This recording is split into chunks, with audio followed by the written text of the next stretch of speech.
What's up, guys? Welcome back to the channel. Your boy Dominic Rich. I'm just here to talk about the 3 games that I watched today. I watched Man City 1, Leicester 0. I watched the 4-0 win for Newcastle United, the new Newcastle United over Aston Villa. God damn, the car ran off the road. What the hell? Nah. No, that can't be real. Anyways, anyways, man, pardon me. Yeah, Brighton's big win over Chelsea. First ever win in the Premier League against Chelsea. Those are the 3 games that I saw. So let's just talk about those briefly. There were some other results. Crystal Palace defeated Southampton 1-0. Tottenham came from behind to beat Bournemouth 3-2. There were also a 1-1 draw between Wolves and Brentford. So my predictions were pretty solid. If you didn't watch a prediction video, go check it out. It's on the channel. You know, I think those are the games that were played today so far. Fulham and Everton are playing right now. The last time I checked, it was a 0-0 draw. So listen, Liverpool play Leeds later. Maybe I'll come back later to talk about the games again. But look, let's just talk about these matches. I did predict Man City to beat Leicester 3-1. It ended in a 1-0 win at the King Power. And I have to say, it was one of the most boring games of football I've ever seen. I was literally at work and falling asleep while watching the game, which is not a very good combination. I'm already watching the game on the job, and plus the game's putting me to sleep because it was so difficult breaking down Leicester City, who was set up in a 5-4-1 formation where Jamie Vardy was hardly involved. So, you know, I'm a City fan, of course. If you guys don't know, you know, we tried everything to break down that Leicester team and we couldn't break them down. Danny Ward pulled off some good saves, some good blocks put in by the defense. I think we got about 65% of the ball, 15 shots at goal. Leicester did have some chances of their own, though. You know, so they had a game plan. Their game plan was to be compact, defend, keep us out, and then break on the counter-attack, use set pieces to their advantage. When you talk about set pieces, it was a set piece that was the ultimate undoing of Leicester, but we wasted a lot of corners. We still weren't able to break them down, which shows an improvement in this Leicester City team after, you know, spending a lot of time in the relegation zone this season. And they were, you know, putting together a good run of form until they hit City. So Kevin De Bruyne with the only goal of the game, brilliant free kick off the post, perfect. I think Kevin De Bruyne is definitely a cheat code. I've been hearing people talk about how Erling Haaland is a cheat code, but Kevin De Bruyne is also one of Manchester City's cheat codes, where City has like multiple cheat codes in my opinion. So look, as I said, not the most entertaining of games, but, you know, you got to give credit to Leicester for going into the match with a plan to be compact, as I mentioned. They hit the crossbar to Tillemans. They could have scored. Kudos to Edison. He does get a lot of slack for, you know, flack for not being able to pull off saves. But lately he's been pulling off some big fingertip type saves, though. But he does concede some very, very simple goals, in my opinion. But look, the big talking point of this game was no Erling Haaland, whether Man City could adapt without Erling Haaland, and we did. Julian Alvarez did play up top. He was lively, wasn't able to score, but, you know, he had his role. Jack Grealish, you know, we got to give credit to Jack Grealish. He was the one fouled for the free kick that ultimately won us the game. So when you hear people criticizing Grealish, okay, he's not scoring a lot of goals, right? But he does his thing. He does his job. He has his role. He's is an important part of the team. So, you know, people will talk. People will say what they have to say. But if Grealish ends up with another Premier League title at the end of the season, who's going to have the last laugh? So, just a setback, minor setback for Leicester as they, you know, they're on their quest to just climb up the table. They're 17th. Not doing too great this season, but it's still very, very early. Man City go top of the table with 29 points ahead of Arsenal. So I'm hoping that Arsenal draw their game tomorrow against Forest. Forest coming off of a win against Liverpool. So we could be on top of the table and stay on top of the table as well. So that's my thoughts on the game. Happy for the win. You know what I mean? Pep's very happy for the win as well. Big up to the team. Big up to everybody who went out there and did their thing. Defense looks solid. You know what I mean? We found it difficult to break down Leicester. I think with Erling Haaland, would have been very, very similar, because Leicester, you know, you got to give them credit for the way they set up, man. And they're picking up some form as well. So let's keep an eye on them. But look, guys, in terms of the next game, man, Newcastle, man. I've been talking about Newcastle a lot lately, and I've been giving them a lot of praises. Like, they deserve it. There's another accident up here, man. God damn, what's going on? You know what, guys? One thing I noticed when I went to England, right? I was in England. I drove in England Saturday, Sunday, Monday, and Tuesday. 4 days. And I didn't pass a single accident on the road. I'm not saying there aren't accidents in England, but I didn't pass a single accident. Nothing on the highway, nothing on the local roads, not one. But since I came back to New York, it's been like so many fatalities, so many accidents, man. It's so many freakish stuff you see over here on the roads in New York, man. You know what I mean? And it's crazy. You got to be careful out here. That's why I'm hands-free, you know what I mean? I got my camera set up right there in the dash, and I'm hands-free, so I could at least focus on the road. But look, Newcastle, 4, Aston Villa 0. I actually predicted a 3-2 thriller, but I never expected Newcastle to just rinse out and put Aston Villa in a spliff and just, you know, and I never expected that. But I've been talking up this Newcastle team. I made a designated video mentioning how Newcastle are the most exciting team in the league. And why I said they're more exciting than even a Man City is because we know what to expect from Man City, right? We know what we're going to get. You see what I mean? We know that, for example, City found it hard to break down Leicester City. If that was Newcastle, it would have been easier because Leicester would have went into the game with a different mind frame against Newcastle, thinking that they have a chance to beat them and they would play a little bit more open. You see what I'm saying? So, listen, Newcastle went out there, did their thing. Callum Wilson with a brace. Joe Linton with a goal as well.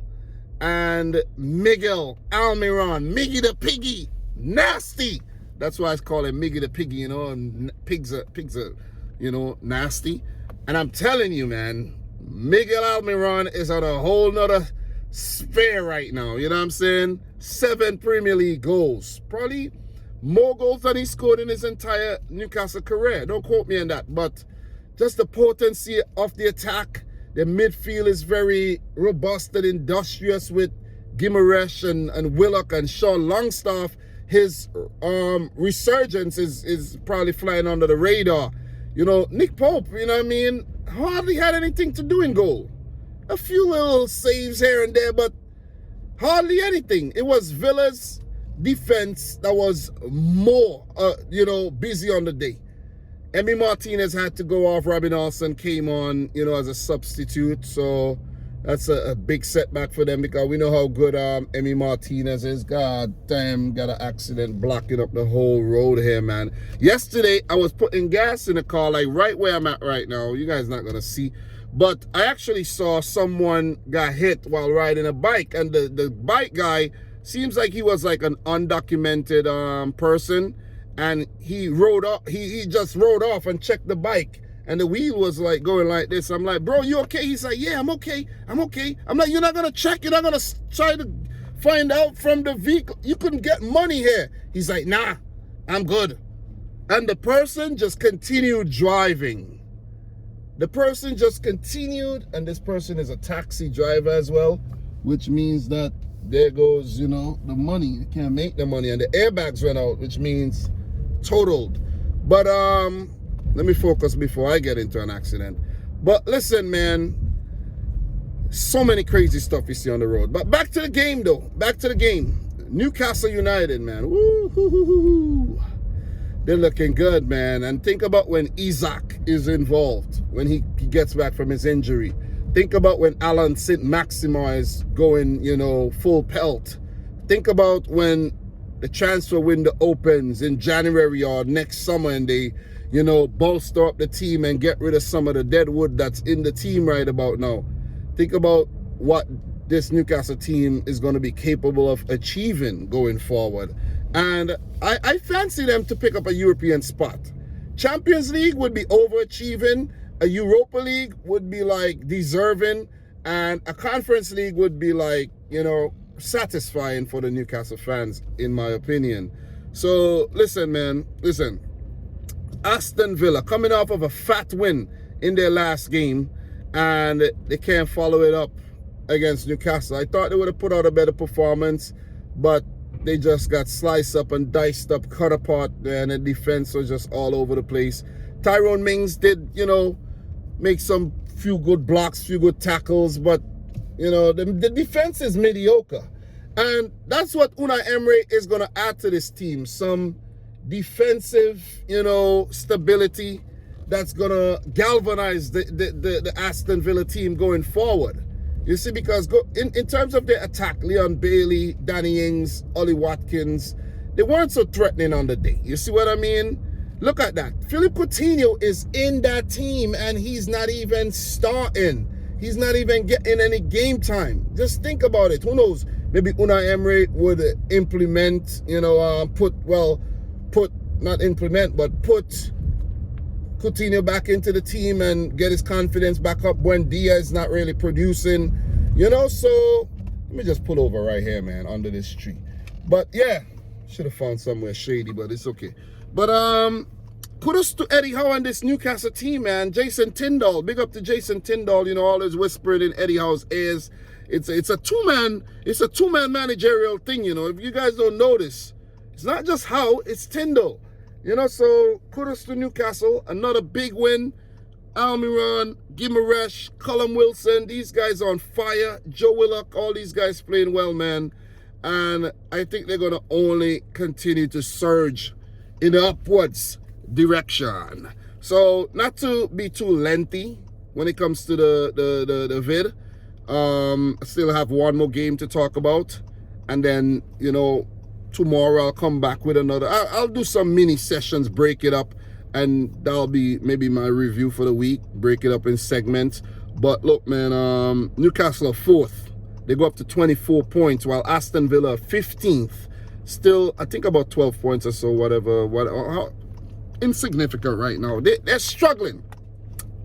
But Newcastle are in the top 4. The big test would be maintaining that top 4 status. Newcastle were last in the Champions League back in the early 2000s. So it would be big if they get back. 20 years ago, it would be big if they get back into the creme de la creme of, you know, club football. So look, with that being said, let's move on to the next one. Big respect to Newcastle. They're on absolute fire this season. But listen, you got to give credit to Brighton, man. I predicted a draw, though. I predicted a draw for Graham Potter's Chelsea against Graham Potter's former team, Brighton. I think, you know what I think happened? I think when the Brighton players saw Graham Potter, they felt like okay, we got a manager now, De Zerbi, and now we have Potter. It's like Potter on the touchline all over again. So it's like they were given some superpowers. You know what I'm saying? It's like they were given like a boost. You feel me? You feel me? And the players played out their skins, man. They were brilliant. Leandro Trossard with that first goal. Ooh, nasty. Mitoma, man. Big up to Mitoma. You know, I've always given him a lot of credit. The Japanese, a lot of energy, man, and skill, and set up Trossard for that goal. The skill of Trossard to go around Kepa, you know, and blast it in the net past Cucurella, former Brighton man. His homecoming wasn't, return to his former stomping ground, I should say, wasn't that fun as well. But, you know, the 2 own goal just summarizes Chelsea's day. And Ruben Loftus-Cheek first, and then Trevor Chalobah Brighton were just all over Chelsea, man. And that's the thing I like about Brighton. They're brave, they're bold, they're not afraid to take you on. Look at what happened against Man City last week. Even though they lost the game, they really had us against the ropes. You see what I mean? And that guy Trossard is a hell of a player, man. And Brighton is going to get some good money for him because I think, I think he's...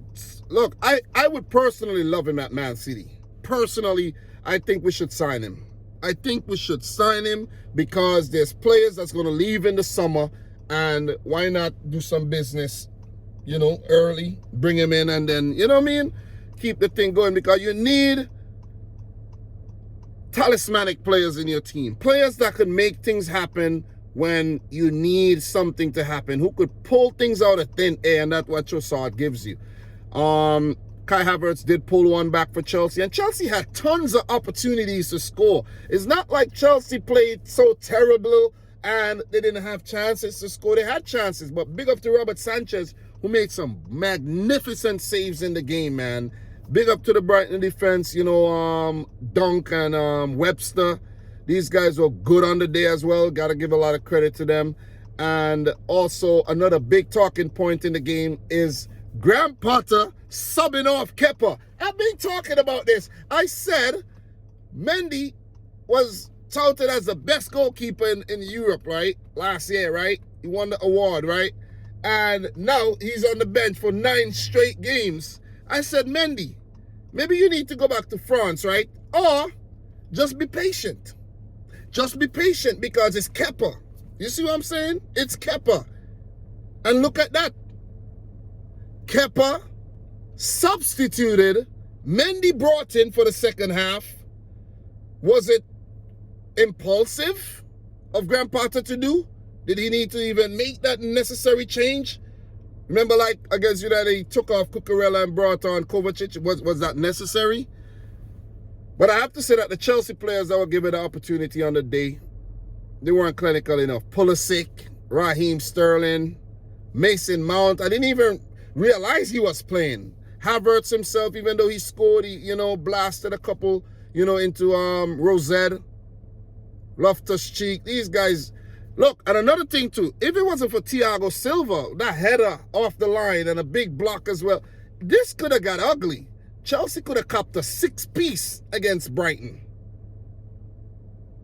And the Brighton fans were singing and asking Graham Potter to score.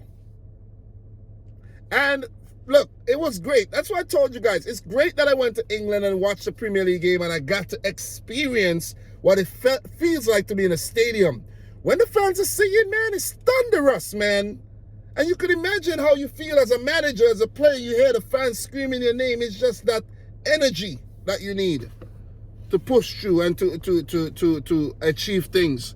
But that was a massive win for Brighton there with Pascal Gross scoring the last goal. Late goal, tap in there from a rebound, and it was some good football on the day, man. I like underdog stories like this, and Brighton doesn't really, they play better on the road, but today at the Amex, they were under money, so big win, man. Embarrassing stuff from Chelsea, though, I gotta say. You don't lose. Look, it happens.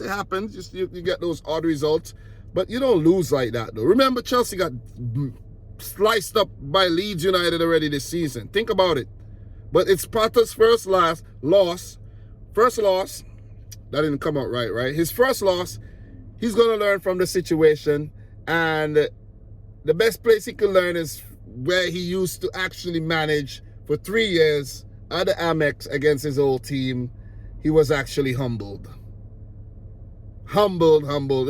That's poetry, man. That is poetry at its finest. But guys, look, man, the Fulham game is going on right now. The Liverpool game later. Maybe I'll come back later live or something to talk about that game, or just put out something to talk about those 2 games and the rest that were played today after I watch the highlights, and just give you guys, my thoughts and just my breakdown and my reaction for these Premier League matches. You guys know I love the Premier League. It's the league that I watch and everything. So I just want to keep putting out these videos, man. It's just something to do. You know what I mean?